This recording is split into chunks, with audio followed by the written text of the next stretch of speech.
لە هەرچوەکەن و بینەری زوومن ئەم کاتان باش ئەو کۆبوونەوەی کە بڕیار بوو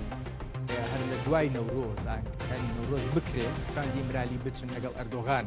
کۆ ببنەوەوە پرۆسی گفتوگۆکانی ئیمرالی هاوتێ بکەن دواکەوت بەڵام ئەمڕۆ بەڕێوە چوو ئەردۆغان لە کۆشکی کۆماری پێشوازی لە شاندەکە کرد پەروین بولدان و سریسوای ئۆندەر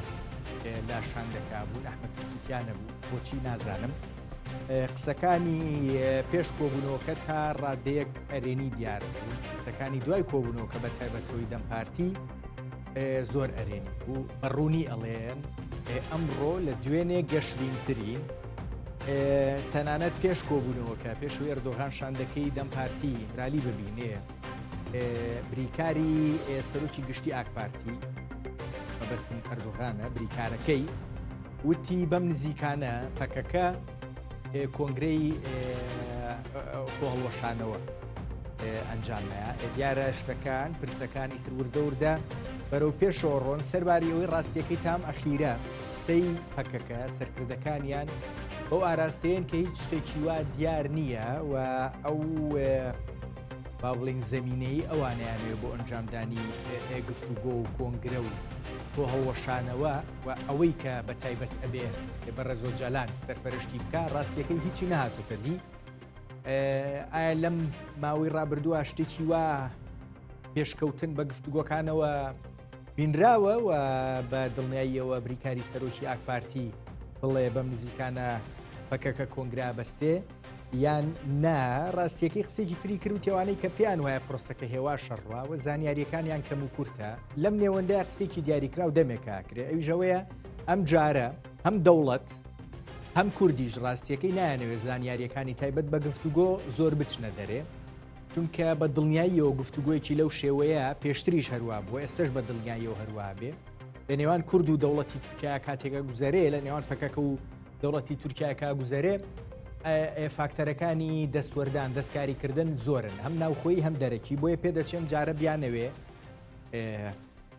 ئەو فاکتەرانە کەمتر بکەنەوە جا پیان ئەکریان نە ئەمە دیار نییە و هەموو ئەمانش ئەمەی کە ئەکرێ ئێمە وەکو جۆرێک لە پێشهات بەرەو پێشچوون لە چوارچەی پرۆسی گفتوگۆ و ئەگری چەکدانانی پەکەکە و بەدی منکاسی بوونی ئەوەی کە ئۆجەلان لە پەیامەکەیان داوای کردووە بێتەدی لە کاتێکان کەم لە تورکیا دەست و پەنجە لەگەڵ پرسی دیاریکراوی ناوخۆیی ترا نەرمەکەین مەبەستم پرسەکەی ئیمامۆغڵۆ و جەهەپەیە هەم لە دەرەوەش بە دڵنیاییەوە تورکیا بە تایبەت لە سووریا هەندێک پرسی هەرێمی هەیە با بڵێن مامەڵەی لەگەڵاکە و تورکیا ئاگرێتەوە بە تایبەتیش لەم ئاخیرای پرسەکانی تایبەت بە ئیسرائیلی هاتە سەر من هەموو ئەمانە ڕاستیەکەی بێکەوە لەگەڵ دوو میوانە گفتوگۆکەم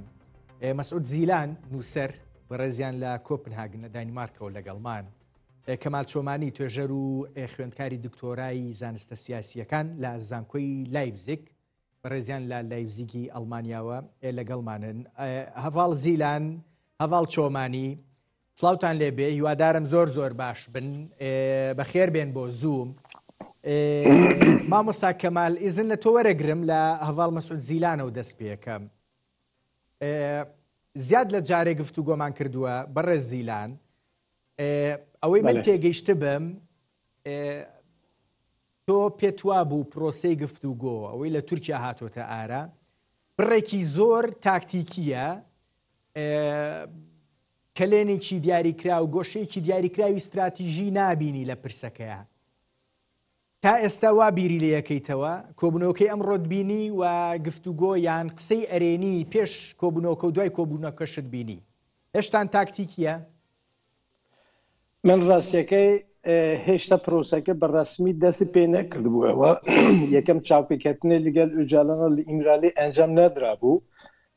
بەڵام باسی لێوەیەکرا من ئەو کاتە چەندین بابەتم نووسیوە لەو بابەتەناژدا تا ئێستایش لەسەر هەمان بیرۆڕامە من ئەو کاتە ژوتمە ئەم پرۆسەیە بە دەرەجای یەک پەیوەندی بە ڕۆژاوای کوردستانەوە هەیە اینجا بە باکوور و بە تورکیەوە هەیە بۆ ڕۆژاوای کوردستان چونکە ئەوەی خەریکە لە دەستی ئۆجەلان و لە دەستی دەوڵەتی تورکیایش دەردچە ڕۆژاوە پەیوەندی ڕۆژاوە لەگەڵ ئەمریکا بتایبەت هێزە ناودەوڵەتیەکان لەم ماوەی ئاخریشدا لەگەڵ ئیسرائیل و ئەو ڕووداوانە کە لە دەوروبەری سووریا و ڕۆژاوای کوردستان ڕوو دەدن ئەمە جۆرێک لە نیگەرانیەکی یەکجار گەورە لە لای تورکەکانی دروست کرد ئەگەر لە بیرمان بێ یەکەم هۆکارێک دەولەت باچەلی هێنایەوە زمان ئەو کاتە بۆ دەستپێکردنی ئەم پرۆسە بزەبت ئەمە بوو وتی یەکەم جار ئەردۆغان وتی ئیسرائیل دوای حەماس و ئەوەنە بتەمە پەلەماری تورکیای بدە چەند ڕۆژێک دواتریش دەولەت باچەلی وتی پلانێک هەیە بەرنامەیەک هەیە دەستێکی دەرەکی دەیەوێ هێرش بکەتە سەر تورکیا و تورکیا پارچە پارچەیەکە بۆیە ئێمە پێویستیمان بە ئەوە هەیە نێوماڵێ تورکیا ڕێکی خن ئەم پرۆسە بەم لەسەر ئەم ئەساسا دەستی پێ کرد من تا ئێستاش لەو بڕوادەم لەو قنەعاتەدام لە داخویانی و بەیاننامەیە لایەنێ دەولەت و لایەنێ دەمپارتی و فلان و هەمویانی تەماشاکم لەگەڵ ئەوانەیە کە لە عەرزی واقع ڕوو دەدا تەماشاکم بەلێ ئەمە بەس پرۆژەیەکی دەولەتە دەولەت و دەمو دەستگەکانی دەولەت لە ناو خۆیاندا دەیانوێ مەسەلەی کورد حەلیکن حەلی مەسەلەی کورد چییە؟ کورد چێک دابنە بەبێ ئەوەی داوای هیچ مافێک بکە بەبێ ئەوەی دەولەت هەڤاڵ زیلان ئێستا کەڵەی کورد چەکدابنێ باسی پەکەکاکەی یا باسی ڕۆژاوای کوردستانی ژەکەی کامیان چونکە ڕاستیەکەی گەر قسە لەبارەی ڕۆژاوای کوردستانەوە بێ هەندێک پرۆسەکە جیاترە یعنی بە شێوازێکی تر ئەڕوا زۆر بەو شێوەیە نییە کە تورکیا ئەیەوێ جیا بووەوە ئەگینا ئەمان لە بیدایەتە کاتێ وتیان پەکەکە و بابلێن هاوبەشەکانی مەبەستیان ئەو هەموو گروپانە لە ڕۆژاوا لە ڕۆژهەلات لە باشوور کو نزیکن لە پەکەکە یاخود بالێکی پەکەکەن هەمویانی دەگرتەوە کاتێ داوای چەکدانانیان کرد بەڵام دواتر ئەوەی ئێستا وای لێ کرد کە تورکیا زۆر پێداگیر نەبێت لەسەر سوور نەبێت لەسەر ئەوەی کە ڕۆژەوە ئیلا دەبێت چەکیداینە ئەوە مەوزوعی ئەوە ئامریکا و ئیسرائیل و ئەوە نەبوون فرانسا بوو هاتنە سەرخەت و وتیان مستحیلە شتێوە ڕووی نادا اینجا ڕۆژەوە خۆشی ئامادە نەبوو چێک بۆیە ئێستا ڕۆژەوە جیا کراوەتەوە لە مەسلەی چێکدانان دەیانەوێت مەسلەی ڕۆژەوە بەڕێکەوتن لە نێوان ڕۆژەوە و بابلێن شام دیمەش ڕژیمی ئێستای سووریا حەلی بکن کە ئەوش ئامریکا و ئیسرائیل بە هیچ جۆرێک رازی نینن جاوەڵا هەڤاڵ زیلان من بە تایبەتی باسی ڕۆژاوای کوردستانی شەکەم پرسێکی گرنگە ینی بە تەواتی بەستراوەتەوە بە هەموو ئەو گفتوگویانی لە تورکیا بەڕێوە چێن و تورکیاش مەبەستێتی دەوڵەتی تورکیا مەبەستمە بێدەنگیەک هەبوو حەقیقەت و قەرار بوو ئەم شاندەی دەم پارتی ئیمرالی دوای نەورۆز بچن بۆ لای ئەردۆغان بەڵام نەچوون دواکەوت نزیکەی مانگێک شتێک کەمتر تقریبەن ئەم کۆبوونەوەی دواکەوت ئەمە یەک دوو قەرار بوو پەیامی دووەمی ئۆرجەلانیش لە نەورۆزا بێتە دەرێ نەهاتوۆتە دەرێت تا ئێستا قسەیەکی وا نەکراوە بۆچی وایە ئەم پرسە بۆچی وایە ئاخر ناڵێم ئەو پرۆژەیە کە تورکیا خەوی پێوای دەدیت لێ تێک درا لە تورکیا تێک درا ئەمریکا هاتە سەرخەت و فرانسا هاتەوە سەرخەت و ئیسرائیل بە جۆرەکی تر هاتەوە سەرخەت لە ناوچەکە وان لێکرد کە تورکیا و بابلێن ئەم پرۆسەیە کە لە تورکیا دەستی پێکراوە بە هیچ جۆرەك بە هیچ نەوعەک جیگە لەوەی هەموو لایەنێک دێن باش ئەگە کاریگەریەکی باشتری هەبێ لەسەر ڕۆژەوە ئەوە باش زۆر باش ئەگینا ئەمە یانە دووریان خست ئەم پرۆژەیان دوور خست لە ڕۆژەوە ئەمە بابلێن ئێمە دەبێت سپاسی ئەمریکا و فرانسا و هێزە ناو دەوڵەتیەکان بکەن چونکە ئەوەی ئەردۆغان دانابوو تورکیا دانابوو بە هیچ نەوعەک بۆی نەدشووەوە سەرەوە تێک درا بۆیە ئێستا ڕۆژەوە وەکو جاران لە ڕۆژەودا نییە ئێستا زیاتر کاتێک دەڵێن چەکدانان ئەوە مەبەستیان پەکێکە بەڵام ئەوە خۆشی کێشەیەکی زۆر گەورەیە دێمە سەری ینی بە دڵنیاییەوە بێ باسی پەکەکەش بکەین مامۆستا کەمال چۆمانی دێمە لای تۆ من ڕێی تۆ حەزەکەم بزانم بە گشتی لەسەر ئەو پرسەی لە تورکیا ئەگوزارێ بە دڵنیاییەوە ڕەهەندی ناوخۆی هەیە لە تورکیا و پرسەکانیش تایبەت بە ڕۆژاوای کوردستان بە دڵنیایی شاراوە نین و ویستی تورکیاش لەو بارەیەوە دیار بوو چییە و هەڤاڵ زیلانە لەی تر لە دەستی دەرچووە ئەکرێ پێم بڵێ من بە دڵنیاییەوە لە سیاسەتە لە گفتوگویەکی لەم شێوەیە مەسلەی استراتیژی بوون و تاکتیکی بوون پرسێکی گرنگە. تۆ چۆنی ئەبینی ئەم پرسە بۆ تورکیا؟ سلااو لە هەواڵزیلان و سلااو لە بینەرانی خۆشەویستیش لە پێک بن. بەر لە شتێکەمەوێ یعنی کەمێک لەسەر پرسی استراتیژ و هەروە لەسەر پرسی تاکتیک بوونی پرۆسی ئاشتی قسە بکەم و اینجا kەمێک باسی ئەو tümü açık oylamaya tabidir. Oylama için 3 dakika veriyorum. بەڵێ ببوورە دەنگێک هات ئێستا توانی قسەم بۆ بکەی هەواڵ کەمال چۆمان. ئۆکەی وە گوتم لەسەر پرسی تاکتیک چی بوونی پرسی ئاشتی یاخود استراتیژی بوونی پرۆسی ئاشتی ئەمەوێت بگەڕێمەوە باگراوندی پرسی ئاشتی و ئاشتی چۆن دامەزرێ. ئێمە کاتێ باسی ئاشتیەکەین لە نێوان دوو لایەندا باسەکەین، لایەنێک دەوڵەتە لایەنێک حرەکەی کوردیە بزوتنەوەی ئازادی خوازی کوردستانە یاخود گەلی کوردستانە لە باکووری کوردستان بەسەرکردایەتی پارتی کرێکارانی کوردستان کەوانە دەوڵەتی تورک لەگەڵ پارتی کرێکارانی کوردستان مخاطبی ئەو پرسن. خۆتان نەزانن کاتێک پارتی کرێکارانی کوردستان لە کۆتایی هەفتاکان دروست بوو لە 1970 دەستیان بە شەڕی چەکداری کرد. لە کۆتایی هەشتاکان لە 1970 عەبدوڵڵا ئۆجەلان چاپێکەوتنێکی لەگەڵ محەممەد عەلی بیران وابزانام لە هەم چاپێکەوتنێکی زوم نیوز بوو لە ڕابردوودا باسم کرد. لەو چاپێکەوتنەدا ئەوەی ئێستا عەبدوڵڵا ئۆجەلان ئەیڵێ یاخودەوەی لە 90ەکان گوتی یاخودەوەی لە سەرەتای 2000ەکان گوتی هەمان شتە کە ئەبێ ئەم پرسی کورد لە تورکیادا بە میکانیزمی ئاشتی چارەسەر بکرێ و ئاشتی دروست نابێ بێ دیموکراتیزەبوونی تورکیا. کاتێک ئێمە باسی ئاشتیەکەین باسی دیموکراتیزەبوونی تورکیاکەین بۆیە دیموکراتیزەبوونی تورکیا بە چارەسەرکردنی پرسی کووردا ڕەتە بێ. ئەگەر تەماشا بکەن لە 1970 بەڕێز ئۆجەلان داوای ئاشتیەکە لە 93 لەگەڵ تورک و ئۆزال ئەو کات لەگەڵ کە جەلال تاڵەبانی نابژی کردبوو پرسی ئاشتی هاتە گۆڕێ بەداخەوە تورک و ئۆزال کوژرا یاخود ژهر خوار کرا یاخود مرد. دواتر کۆمەڵێک نامە لە نێوان عەبدوڵڵا ئۆجەلان و لە نێوان نەجمەدین ئەربەکاندا گۆڕدرانەوە لە وابزانام لە ساڵی 97 بەڵام دیسان نەجمەدین ئەربەکان لە ڕێی کۆدەتایەکی سپیەوە لەسەر کار لابرا. دوای دەگیرکردنی ئۆجەلان لە ڕێی کۆدەتایەکی نێودەوڵەتیەوە لە ڕێی یعنی چی پێڵێن کۆمپلۆیەکی نێودەوڵەتیەوە لە 99 دواتر ئۆجەلان دیسان پرسی ئاشتی دێنێتە گۆڕەوە. کاتێک داواکە بڵێن ئەو کات دەوڵەتی تورکیاش دەستی کردبوو بە پرسی بوونە بەشێک لە یەکێتی ئەوروپا بۆیە دەوڵەتی تورکیاش ئەوە ئاشتی قبول کردووەیە. بۆی ئۆجەلان پەکەکەی هەڵوەشاندەوە ئەمە جاری یەکەم نیە پەکە هەڵەوەشێتەوە پەکە هەڵوەشێندایەوە هەروەها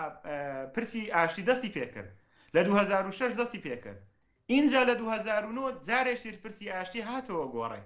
ئۆجەلان لەو کاتدا کتێبێکی نووسی نزیکەی 160 لاپەڕەی نووسی ڕێگەچاری ئاشتی. ئەم ڕێگەچاری ئاشتیە داواکەم هەر کوردێک ئەم ڕێگەچاری ئاشتی بەڕێز ئۆجەلان بخوێنێتەوە لە پرۆسی لەوێدا ئۆجەلان بەڕوونی باسەکە باسی نەکردە ناپرسی کورد باسەکە تەنانەت باسی چارەسەری پرسی ژنەکە پرسی کۆمەڵایەتیەکە باسی جاتخوا یەک پرسیار زۆر گرنگە هەواڵ کەمال چۆمانی. ئەمە قۆناغەکانی باسکردنی ئاشتی بوو لای بەڕێز ئۆجەلان لای کورد با بڵین مخاطبی سەرەکی کورد. ئەو قۆناغبەندیە تەواو بکەم باشە دی باش 2009 بۆ 2011 دیسان لەناو دەوڵەتدا کۆمەڵێک ئەرگەنەکۆن دروستە بێ کۆمەڵێک کێشە دروستە بن ئەو پرۆسەی ئاشتی کە لە نەرویژ دەستی پێکرد بوو هاکان فیدان بەشدار بوو وەکو میت کۆمەڵێک ڕیکۆرد هات لە ناو میدیا پرۆسی ئاشتی فەشەلی هێنا لە 2013 بۆ 2015 جارێشتر پرۆسی ئاشتی دەستی پێکرد. لە 2015 پرۆسی ئاشتی یەکێک لە خاڵە هەرە جدیەکان کە پرۆسی ئاشتی فەشەلی هێنا پرسی سووریا بوو. لەبەرەوەی پرسی سووریا بۆ دەوڵەتی تورکیا ئەردۆغان ئەو کات گوتی بۆ من هێڵی سوورە بۆ بەڕێز ئۆجەلانیش گوتی بۆ من هێڵی سوورە. لەبەرەوەی ئەمێ باسی سووریات کرد لێەوە بێمە ڕوونە بۆ هەردووچیان یعنی دەوڵەتی تورکیا ڕاستە یعنی بە تەکتیک تەماشای پرۆسی ئاشتیەکە هەروەک چۆن پارتی کرێکارانی کوردستانیش لە هەندێک حالەتدا باسی وەکو تەکتیک تەماشایەکە بەڵام بۆ گەلی کورد بۆ پارتی کرێکارانی کوردستان بۆ ئۆجەلان ئەمە استراتیژە. جاوەڵا ئەمە پرسیارەکەی من بوو بەڕێز کەمال چۆمانی یعنی ئەمە قۆناغەکانی باسکردنی پرسی ئاشتی و دیموکراتی بوونی تورکیایە لای کورد لای ئۆجەلان و دیارە استراتیژە گەر ناخۆ لەسەری نانووسن و قسەشی لەبارەوە ناکەن. تۆ پێم بڵێ بە دووبارە بوونەوەی ئەم داواکاریانەی کورد بۆ ئاشتی و بە دیموکراتی بوون و هەموو جارێکیش ئەگەر بە تاکتیکی بوو بێ بەدەمەوە هاتی با بڵێن دەوڵەتی تورکیا بۆ ئەم پرسانە وردە پرسی بە استراتیژی بوونی ئەم مەسلەی ئاشتی و دانانی چەک و بە دیموکراسی بوون لای دەوڵەتی تورکیا خەریکە فۆرمێکی دیاری کرا وەرەگرێ بە تایبەت لەم ئەخیرەیە یان نەخێرێشتان لای دەوڵەتی تورکیا نەبووە بە فۆرمێکی دیاری کراوی استراتیژی. نا بە دڵنیایی لای دەوڵەتی تورکیا استراتیژە لای کوردیش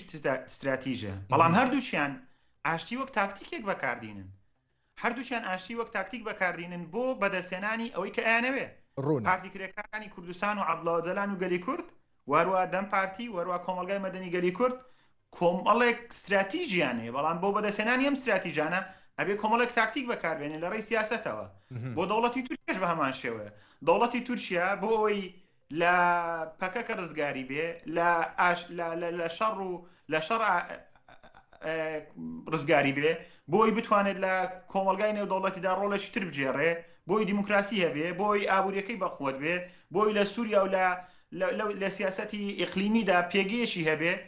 ئەبێ پرسی کورد چارەسەرکە، ئەبێ پرسی پەکەکە چارەسەرکە. بۆیە کۆمەڵێک میکانیزم هەیە، کۆمەڵێک تاکتیکیە، کۆمەڵێک تاکتیکی بەکارێنەوە. هێرشی کردۆتە سەر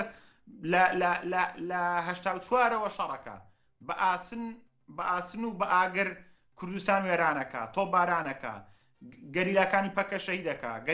کادیرانی پەکەکە لە فەڕەنسا بن، لە پاریس بن، لە هەولێر بن، لە سلێمانی بن، یا لە سەید سادق و لە سوید یاخود لە قەندیل تیرۆریانەکە، ئەمانە هەموو تاکتیکن ڕوونەکانی بەدەستنێن. بەڵام یەک تاکتیک ماوە کە تاکتیکی ئاشتیە. اینجا هەردووچیان هاتوون سەرەوەی ئەم تاکتیکە بەکاربێنن، بەدڵنیای ئەم تاکتیکە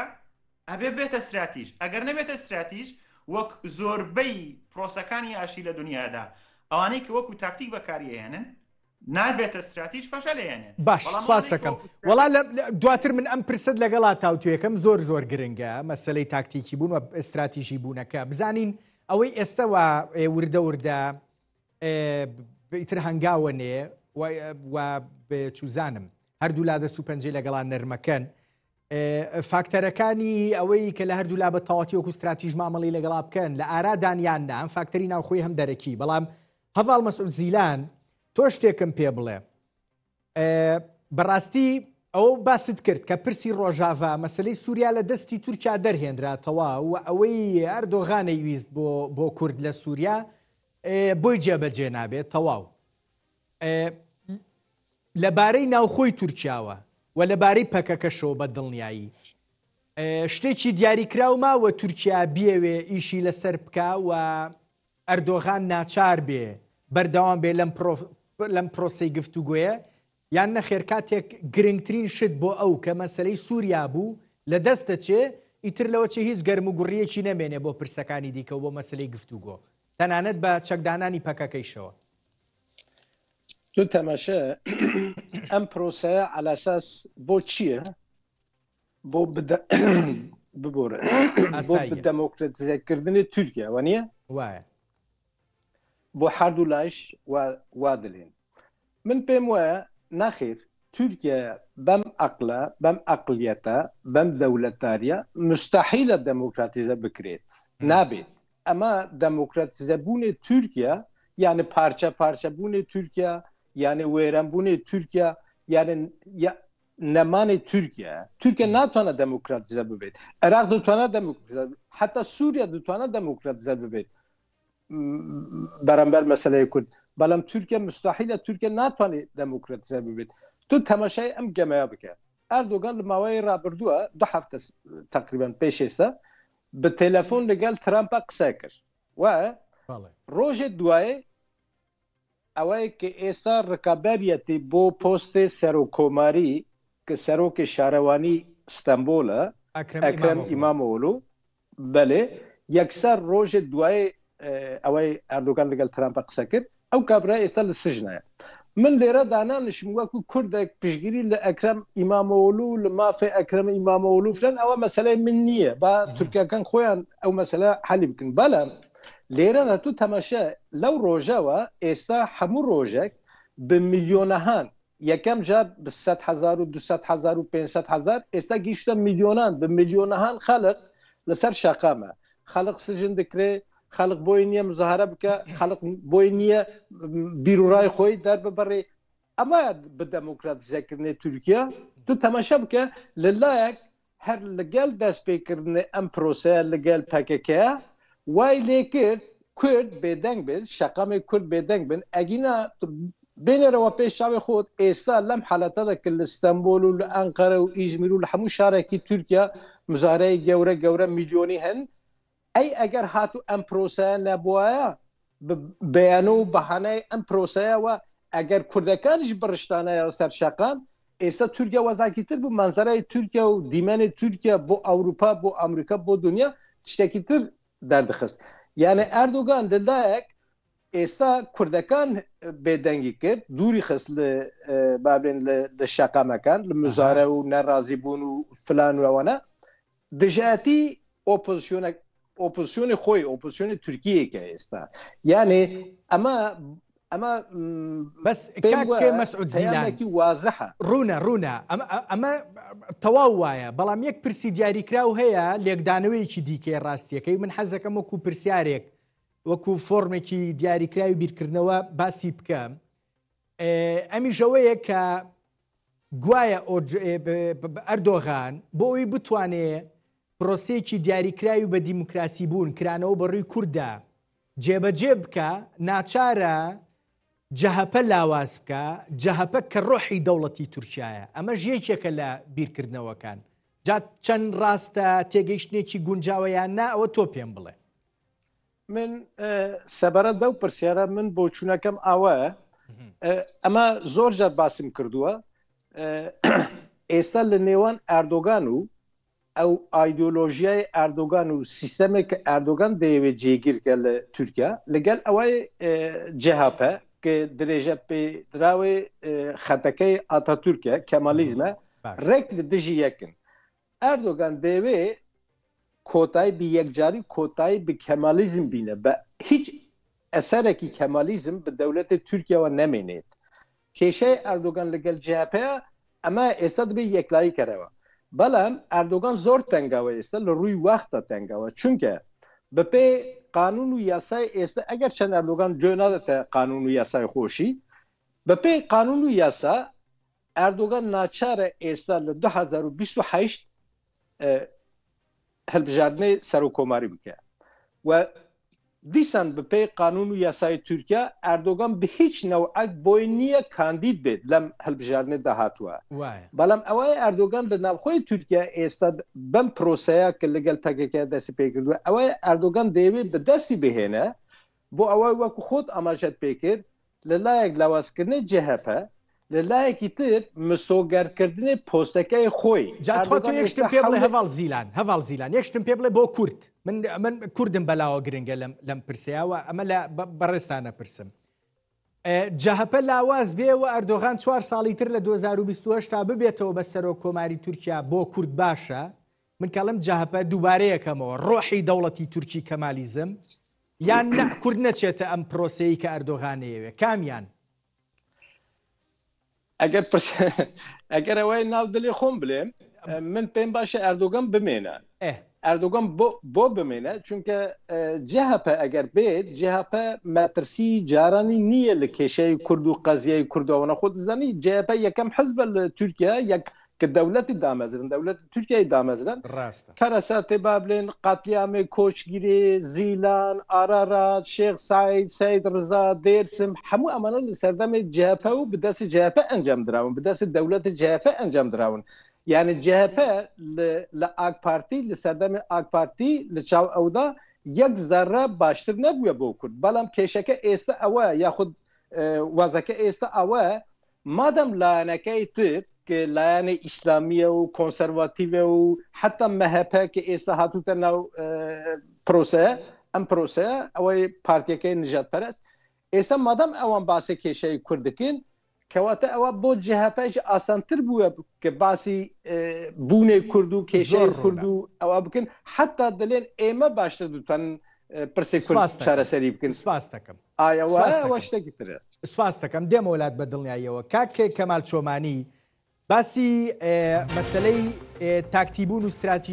تاکتیکیبوون و استراتیژیبوونمان کرد. پێم بڵێ ینی کەڵەکەبوونێکی دیاریکراوی ئەم پرۆسەیە و باسکردنەکەی لای لە تورکایە وای کرد دەوڵەتی تورکی وەکو استراتیژ سەیری بکە. ئەمە یەک دوو ویستت بڵێ هەم تورکیا هەم پەکەکە لەمە دووە ناچارن یان دەبێت وەکو استراتیژ سەیری ئەم پرسە بکەن و دۆخەکەەوە ئاخوازێ بۆم ڕوونکەرەوە وا ئەبێ یان نا ئەوەی تۆ دۆخی ناوخۆیی و دۆخی دەرەوەش تایبەت بە تورکیا و تایبەت بە کورد و پەکەکە شەبینیت. یا بەر لە هەر شتێک ئەگەر لەسەر ئەو گفتوگوی لەگەڵ کاک مەسعود کردێت ئەمەوێت دووسێ ڕوونکەمەوە بەڕاستی یەکیان لە مەسەلەی جەهاپە یعنی جەهاپە ئەم پرۆسەی ئاشتیە لەگەڵ ئەردۆغان نییە بەتەنیا لەگەڵ جەهاپە و لەگەڵ مەهەپە و لەگەڵ میت نییە بەتەنیا ئەم پرۆسەی ئاشتی لەگەڵ دەوڵەتە. یعنی ئەگەر پرۆسەی ئاشتی تەماشا بکەی لە دنیادا پرۆسەی ئاشتی لەگەڵ حکوومەتەکان ناکرێ پرۆسەی ئاشتی لەگەڵ دەوڵەتەکرێ. دەوڵەت چییە؟ سوپایە، استیخباراتە، بزنسە، ئابووریە، اینجا حکوومەتە پەرلەمانە هەمویانە. بۆ یەکێک لە داواکانی گەلی کورد و ئۆجەلان ئەوەیە کە بێ ئەم پرۆسێ بچێتە پەرلەمان کە پەرلەمان نوێنەرایەتی هەموو بەرژەوەندیەکانی دەوڵەت و سوپا و استیخبارات و کۆمەڵگای مەدەنی و خەڵکەکە لەوێ بۆیە یعنی ئەم پرۆسەیە تکایە یعنی ئەم پرۆسەیە کورد نەکرێتەوە لەگەڵ حکوومەتی تورکیا یا لەگەڵ حکوومەتەکەی ئەردۆغان و کورد بۆ نمونەکە نابێتە بەشێک لە خۆپشاندانەکان بەڕاستی ناوێ وەکو 2015 کاتێک بڵێن کۆمەڵێک هەڵەکراکە ئێمە نامانەوێت قبول ناکەین ئەردۆغان بێتەوە سەرۆک کۆمار. پرۆسەی ئاشتی جیاوازە لەوەی کە ئەردۆغان ئەبێتەوە سەرۆک کۆمار یاخودنا. پرۆسەی ئاشتی پرۆسەیەکی یەکجار مەزنە گرینگە بۆ تورکیا بۆ گەلی کورد بۆ ڕۆژهەڵاتی ناوەڕاست تەنانەت بۆ ئەوروپاش تەنانەت بۆ جیهانیش گرینگە بۆی ئەمریکا و فەڕەنسا و یەکێتی ئەوروپا بەجددی پشتیوانی ئەم پرۆسەی ئاشتینە. لەبەرەوە پرۆسەی ئاشتی ئەگەر سەرکەوتوو بێ شتێکە گەورەترە لە ئەردۆغان گەورەترە لەوەی ئایا کورد قبوڵەکە 4 ساڵ ئەردۆغان بێتەوە سەرۆک کۆمار یاخودنا یاخودایە جەهاپە کاندیدەکەی لە هەڵبژاردندا لە ئەردۆغانە باتەوە یاخودنا. ئەم پرۆسێ ئەبێ تۆ سەرباری ئەوەش یەکشتم پێ بڵێ کورد لە تورکیا هەست ناکەی خەریکا بێ بەو هێزەی ئیتر تا حدێک وەکو ململانەی ئەبینرێیان شەڕەکرێ لەسەرەوەی کامیان دەست بۆ چارەسەرکردنی پرسەکەی و مەسلەی ئاشتی و بە دیموکراتی بوونی تورکیا بنێن چونکە هەچ کەسێک پرۆژەیەکی دیاریکراوی بۆ تورکیا هەبێەوە بیەوێ بێتە سەردەسەڵات پێویستی بە دەنگی کورد ویستی کورد شەقامی کوردی بەدڵنیایی ئەوەی کە لە سیاسەتدا پێ گوترێ بۆ نەکینگ میکەر واتە شا دروستکەر لە هەڵبژاردی هاتوودا بۆ نمونە کورد دەنگ بدات بەچێ ئەم کەسە بێتە سەرۆک کۆمار بۆ نمونە هەروەک چۆن کورد پشتیوانی مامۆغڵۆی کرد بوو بە سەرۆک شارەوانی ئیستانبول. بۆیە کورد پێگەیەکی یەکجار گرنگی هەیە ئەو پێگەی کورد ئەوەیە بۆی ئۆزەلان بە استراتیژەی بینێ یا خودگەلی کورد بە استراتیژەی بینێ لە بری ئەوەی سەرکردایەتی کورد لە قەندیلەوە سیاست بکە ئەبێ لە ئیستانبول و لە ئەنقەرە و لە ئامەد و لە بەرلین و لە بەلژیکاوە سیاست بکە یاخود لە واشنگتۆنەوە سیاست بکە. بۆیە ئەمە استراتیژی خۆگەلی کورد ناچاریشە بگەڕێمەوە سەر پرسیارەکەات هەم پەکەکە ناچارە ئاشتی قبولکە هەم تورکیا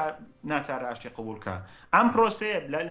لە پرسی ململانەی و ئاشتی لە خوێندنی ململانەی و ئاشتی شتێک پێگوترێ پێگەیشتن دوو هێز ململانەیانە شەڕەکەن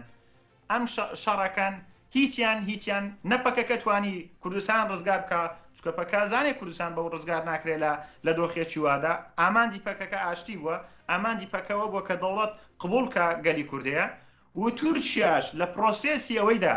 لە 40 ساڵی ڕابردوودا نەیتوانی کۆتایی بە پەکە بێنێ نەیتوانی کۆتایی بە حەرەکەتی بێنێ. قسەیەکی عەبدوڵاگول هەیە ئەڵێ ئێمە لە پرۆسێسی ئەوەیدا کە ئامانەویست پرسی کورد وەکو پرسێکی ناوخۆی بێنێتەوە بوو بە پرسێکی نێودەوڵەتی. اینجا بگەڕێمەوە بۆ وەڵامدانەوەی پرسیارەکە دۆخێک دروست بووە لە ڕۆژهەڵاتی ناوەڕاستدا ئەم دۆخە زۆر گەورەترە لەوەی کە تورکیا و گەلی کورد بتوانن قبوڵی ئەو دۆخە بکەن بتوانن احتیوای ئەو دۆخە بکەن ئەگەر بێت و ئاشتی نەبێ بۆی هەردوو پێویستیان باش جاتخوا با من یەک پرسیار بکەم تۆ ئەگەر کرا لە ڕووی زانستی سیاسیشەوە ئەگەر شتێکی وا هەبێ ئەوەی من باسیەکەم پێم بڵێ بەڵام من وەکو تەرحێکی کۆمەڵایەتی سۆسیۆلۆژی باسیەکەم هەر بەڕاستی پەکەکە و بە تایبەتیش دەوڵەتی تورکیا لە ڕووی نەرجسیەتەوە گەیشتونەتە ئەو تێگەیشتنە کە بەڕاستیەوەی ئێمە یکەینی تر بە مەسلەی شەڕ و چوزانم یەکتر تەواوکردن بە ئێمە ناکرێت نەرجسیەتی دەوڵەتی تورکی و پەکەکەش با بڵێین گەیشتۆتە ئەوەی کە نەمێنێت تەواو بە باوەڕی من گەیشتۆتەوە ئاستا و یعنی ئێمە لە بیرمان نەچێ پەکەکە هەمیشە ئامادە پرسی ئاشتی یعنی ئەمە شتێکە استراتیژ بووە چونکە پەکە زانێ دووەم هێزی دەوڵەتی ناتۆ ناتوانێت کوردستان ڕزگارکە و دەوڵەت دروستکە و پەکەکە بڕوای بە دروستکردنی دەوڵەت نەماوە و عەبدوڵڵا بڕوای بە دروستکردنی دەوڵەت نەماوە ئەزانێ ئیستانبول گەورەترین شاری کوردیە لەسەر ئاستی چوار پارچەی کوردستان و ئەیەوێت کورد ئەگەر لە داهاتوودا تورکیا ببێت یعنی ئەمە لەوانەیە وەکو خەونێک بێ بەڵام جارێشتر ئەم ناقەشانە دەستی پێکردوێتەوە کورد لەوانەیە ببێت تورکیا لەوانێت بێتە بەشێک لە یەکێتی ئەوروپا بەتابەت بەو گۆڕانکاریانەی لەسەر ئاستی جیهان و سیاسەتی نێودەوڵەتیدا ڕوادەن ئەوروپا لەوانەیە پێویستی بەوە بێت کە تورکیا بێتە بەشێک لە یەکێتی ئەوروپا بۆیە تورکیا استراتیژیەوە تەماشا گەیشتوەتەوە قەناعەتە هەر لەبەرەوەشە یعنی دەوڵەتی تورکیا لە ڕێی چیەوە هات پرۆسەی ئاشتی ڕاگەیان لە ڕێی کەسێکەوە کە مێژووی ئەو ئینسانە کە ناوی دەوڵەت باخشەلیە سەرۆشی حیزبێکە یعنی ئەمانە پڕکراون دڵ و دەرونیان پڕکراوە بەڕق لە کورد ئەمانە ڕۆحی جینۆسایدی دەوڵەتی تورکیان بەرامبەرگەلی کووردە بەڵام دەوڵەت هاتووە لە ڕێی ئەوانەوە داوای ئاشتیەکە بۆی متمانەیەک لای گەلی کوردستان ڕوونە ینی ئەم هەنگاوە ئەوەی کە باخچەلی ئەوە ئەڵێ وەکو ئەوە تێبگەین کە تورکیا دەوڵەتی تورکی دەست لە نەرجسیەتەکەی خۆی بەرامبەر بە کورد هەڵەگرێت ئەمە لەلایەکی تر دەوڵەتی تورکیا ئەزانێ لەم ڕۆی سیاسەتی ڕۆژهەڵاتی ناوەڕاستدا ئەگەر تو ئاشتی لەگەڵ کورد نەکا دۆخی تورکیا بەو جۆرە نامێنێتەوە یعنی ببینن لە ماوەی قسەیەکی لەنین هەیە ئەڵێ زۆر جار هەیە لە 100 ساڵ هیچ ڕوونادا بەڵام زۆر جاریش هەیە لە هەفتەیەکدا بەقەت 100 ساڵ یا 50 ساڵ زۆر لە سووریا هیچ ڕوونادا لە ماوەی هەفتەیەکدا بینیمان زۆر ڕوونە سپاس دەکەم خواگەر ئەزیەت نەبێ زۆر بەپەلە یعنی ئەگەر تەماشا بکەی ئۆجەلان قسەیەکی کرد گوتی تورکیا لە نێوان یا ئاشتی لەگەڵ ئێمە یا ئەوە تا ئێمە ناچارین هاوپەیمانی دیکە دروستکەین لە ڕۆژهەڵاتی ناوەڕاستی ناوچەکەدا بۆیە دۆخێک دروست بووە تورکیا یا ئەبێ بگەڕێتەوە سەر ئەو 1000 ساڵ هاوپەیمانەتی لەگەڵ کووردا هەی بووە جگە لەو 100 ساڵی ڕابردوو یا ئەوە تا تورکیا بە دۆخێکدا ڕوە کە نازانین چیە بێ بەڕاستی بەڵام نەبۆ بۆ تورکیا بەدڵنیایی باش نابێ ئەگەری هەیە بۆ کوردیش باش نابێ بۆیە باشترین ئێسادا ئاشتیە بۆ هەردوو سپاس دەکەم کاک مەسعود زیلان با هەندێک باسی ناوخۆ و ڕاستیەکەی سەردانەکەی ئەم ڕۆی دەمپارتی شاندەکەی مرالی بۆ لای ئەردۆغان بکەین دوای ئەوەی کە لە کۆبوونەوەکە تەواوبوون شاندی مرالی ڕاگەندراوێکیان هەبوو سەربارەوەی ئەڵێن کۆبوونەوەکە باش بوو ئەرێنی بووە هیوا بەخش بوو ئەڵێ ئەمڕۆ لە دوێنێ گەشتبینترین ئەمە لە کاتێکا ڕاستیەکەی بە دڵنیایەوە ناکرێت شاندی دەمپارتی هەل لە خۆی قسێکی لەو بارەوە بکە پێ دەچێ طبعاً پرۆسەکە دوو ناوی هەیە ئاشتی و کۆمەڵگەی دیموکراتی لەبارەی کۆمەڵگەی دیموکراتیەوە بە دڵنیاییەوە ئۆرجەلان و کورد چاوی لە هەندێک هەنگاوی دیاری کراوە ئەکرێ بە نیگەرانیشی هەبوو لەبارەی پرۆسەکەەوە ئەکرێ ئەم نیگەرانیانە ڕەوێ بێتنەوە بۆیە شاندەکەی ئیمرالی هەندێک دڵخۆشن گەشتبینن ئەرێنین جگە لە مەسلەی ئاشتی دانانی چەک پرسی دیموکراتیش مەسلەی قانون لە ناو پەرلەمانە چوزانم پرسەکانی دیکە وردە سەر پێخرێن لە تورکیا من خۆم بڕوا ناکەم قەنەعەتم پێ نییە من پێم وە ئەو ویشەیە کە تۆ ئێستا وتیت کە وەردەکەی دەم پارتی وتی ئێمە گەشتبینترن ئەوڕۆ گەشتبینترن لە دوینێ ڕاستە من پێم وە ئەو ویشە لەبەر یەک شتێک بەکارهێنرا چونکە تا ئێستا فشارێکی زۆر گەورە هەبوو لە لای با بڵێن میدیا و ئۆپۆزیسیۆن و ڕای گشتی ناوخۆی تورکیا ئایا بۆچی ئەردۆگان تا ئێستا نەهاتووتە سەرخەت نە وەردەکەی بینیوە نە هیچ پەیامێکی بووە نە بە ڕاشکەوانە لەسەر شاشە یاخود لە پەیامێکدا خاوێنەتی لەم پرۆسەیە کردووەتی حتا چەندین سیناریۆ باس کراوە بابەت نووسراوە کە ئالاساس ئەمە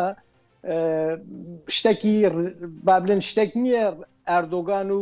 باچەلی لەسەر ڕێکەوت بن ئەردۆگان دەیەوێ تاقی بکەرەوە ئەگەر سەری گرت بڵێ ئەوە دەولەت بوو ئەگەر سەری نەگرت بڵێ ئەوە دەولەت باچەلی بوو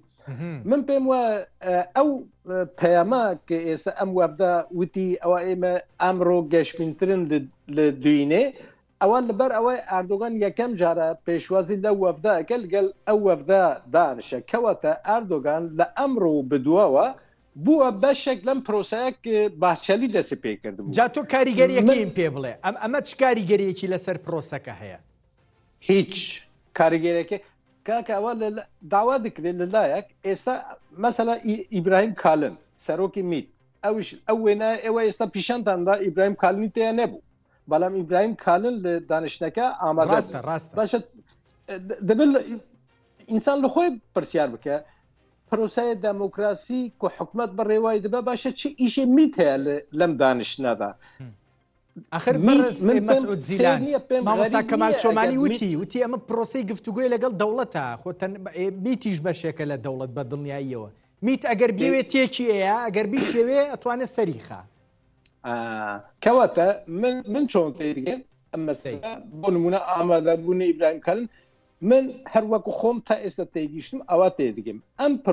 پرۆژەیەکی دەولەتە دەولەت خۆی سەرپەرشتیاری بکە دەولەت چۆن دەیەوێت ئەوە بەڕێوای دەبە و دەولەت بچاوێکی ئەم کێشەیەکی ئەمنیە بۆ ئیبراهیم کالن لێ بوو بچاوی کێشەیەکی ئەمنی تەماشای مەوزوعەکەیەکە ئەگەر بچاوێک بۆ نمونە بۆ دەموکراتیزەکردن و دامپێنان بە هەنێک ماف و حەق و حقوقی کوردەکان بۆیە تا ئێستا هیچ نەبە ئەلەقەل دەبوو چەند پەیامێکی ئەوە لە ئەردۆگانەوە لە بەرپرسی سیاسیەوە لە بەرپرسی حکومەتەوە چەند پەیامە کاتبە بەڵام ئەوەی کە داوا دکن پێداگیری لەسەری دکن ئەوەیە تاکەکە بزووترین کات کۆنگرەی خۆی ببەستێ ڕابگەێنە کە چەک داناوە خۆی ئیلغا کردووە خۆی فەسح کردووە خۆی نەهیشتووە تورکیا ئێستا هیچ چاوەڕێ ئەوات کە بەبێ ئەوەی کە باشە گریمان مەسەلە باچەلی ماواک پێش ئێستا پێشنیاری کردوتی با بێ تاکەکە لە ملازگر شارەکەی منە وتی با بێ لە ملازگر کۆنگرای خۆی بکە لەوەی کۆنگرە بکە ڕابگەێنە تاکەکە نەما ئێ باشە ئەم خەڵقانە لە قاندیلەوە چۆن بێن بۆ ملازگر کی حمایان بکە زیلان من دوای ئەمە دێمە سەر مەسلەی پەکەکە و ئەوەی ئەم ڕۆکە بریکارەکەی سەرۆکی ئاکپارتی گوتی بەم نزیکانە زۆر نزیک کۆنگرەکە ئەبەستێ بزانین ئەوە بەچۆگا بەس حەزەکەم لە هەڤاڵ کەمال چۆمانی ئەزانی ئەوەی کە ئێستا هەڤاڵ مەسعود زیلان باسی کرد بەڕاستی زیاتر دووبارە هەر لەوە چێت دەوڵەت هێشتان بە چاوی تاکتیک سەیری پرۆسەکە بکە چونکە کەمیت لە پرۆسەکە بێ لە گفتوگۆکانە بێ وە تێگەیشتێکی ئەمنی بۆ پرسەکە هەبێ بەڕاستی هێشتا ناتوانین هیوایەکی زۆر گەورە لەسەر پرۆسەکە هەڵچنین یان مەرجنیەوە بێ نەخێر ئەکرێ میت کاری گەورە لەبارەی کرانەوەی دیاریکراو بە پرسی کورد و مەسلەی دانانی چەکا بکە ها ئەزانین چۆن ئەگەر بێت و ئێمە بڕیار بێ دەوڵەتی تورکیا ڕێگە خۆش بکە بۆی پەکەکە کۆنگری خۆی بەستێ و شوێنێک دیاری بکرێت بۆ کۆنگری بۆ بەستنی کۆنگری پەکە ئەبێ میت بەشدار بێ یعنی ئەزانی میت یەکێکە لە ئەکتەرەکانی پرۆسەی ئاشتی لە ڕابردووشدا ئەکتەر بووە لە داهاتووشدا بەشدارە بێ و پەکەکەش ناچارە لەگەڵ میتدا گفتوگۆ بکە لەبەرەوەی بۆ نمونە من 2 هەفتەیە و لە مانجی 3 لە کۆلۆمبیا بووم بەشێک لە خەریکی لێکۆڵنەوە بووم لەسەر پرۆسەی ئاشتی نێوان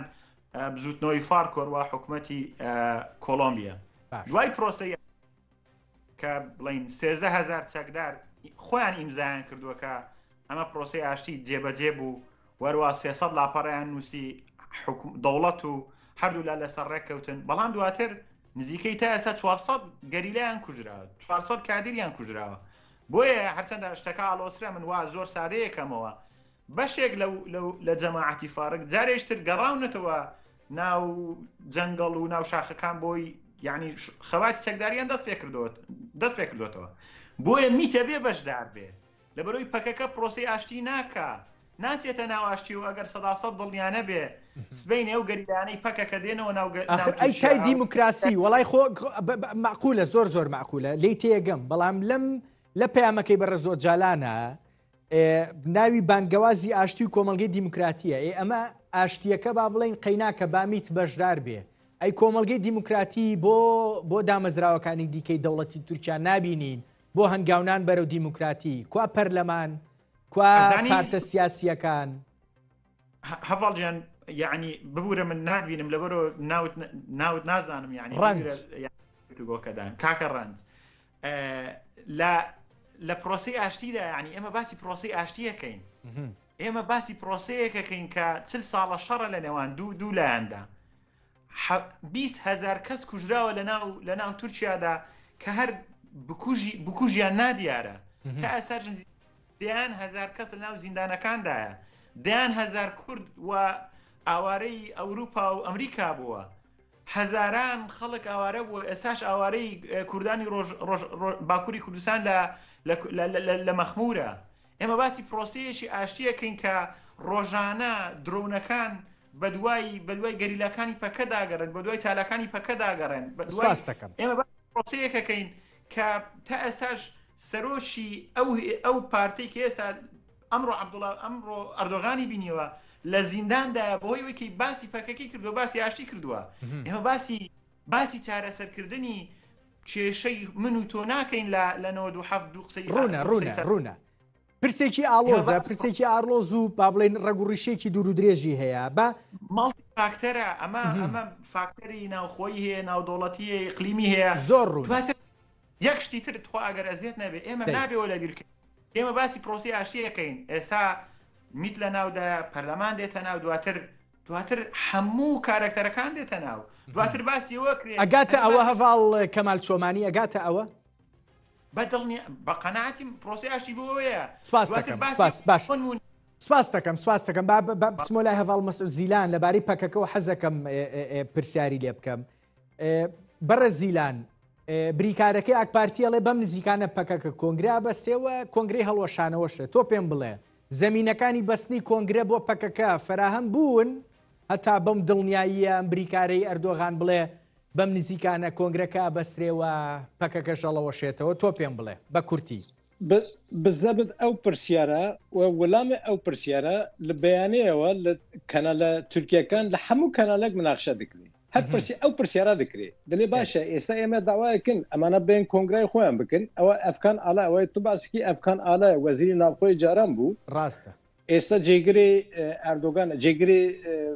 ئاک پارتیە دلێ بەم زویانە با کۆنگرا ببەستە باشە ئایا چ مێکانیزمایە کە بۆ بەستنێ کۆنگرە ئەم خەڵقانە چۆن بچ جۆرێک بچ شێوەک هاتن ملازگر یاخود هەر شوێنێک دەولەت دەستنیشانی کردوتی لەوێ دانیشن بۆ خۆتان لە قاندیل بۆ نمونە کۆنفرانسی کۆنگرای خوان خۆتان ببەستن قاندیل پڕە لە جێش و ئارتەشی تورکیا ڕۆژانە 24 ساعت بۆمباران دکە یعنی چۆن بکرێت ئەمە بۆیە خەڵق سەری سوورمەوە دلێ کاکە ئەم دوشتە بەیەکەوە نابێت داوا بکی بڵێ کۆنگراک ببەسە خۆ پەکەکە ڕێکخراوێکی بچوک نییە کۆمەلایەکی بچوک نییە 10-15 نەفەر نییە ئەمە بە حەزارەهان خەڵقە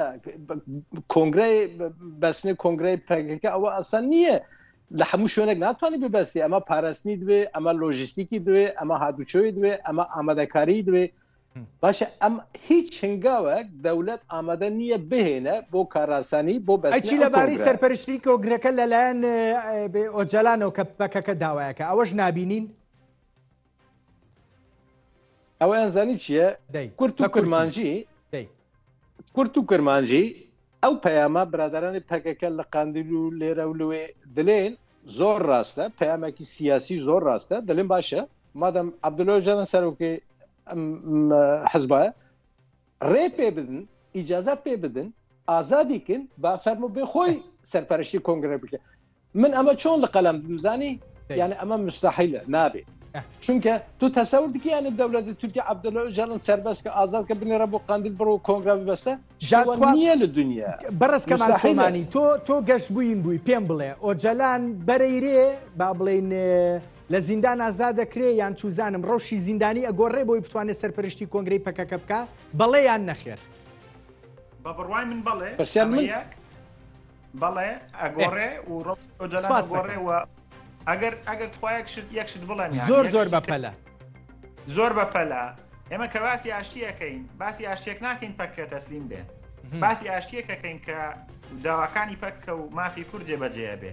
ئەگەر ناپەکەکە 40 ساڵە لە شاخەکانە توانێت 40 ساڵی تریش بەردەوام بێ ئەوانە خۆیان بە هەر ئازادی خوازی بکەین دوا قسەمەوەیە ئێمە باسی پرۆسەیەکەکەین کە پرۆسەکە سەرکەوتووە بێ ئەگە پرۆسەکە سەرکەوتووە بێ گەلی کورد ئامادەیە 40 ساڵی تریش خەبات بکات لە شاخەکان. سپاس دەکەم کەمال چۆمانی توێژەر و خوێندکاری دکتۆرای زانستە سیاسیەکان لە زانکۆی لایپزیگ لە ئەڵمانیا لەگەڵ مابووی گەلێک سپاس. مەسعود زیلان نووسەر لە کۆپنهاگن دانیمارک گەلێک سپاس بۆ ئێوەش دەست خۆش بەدوعا.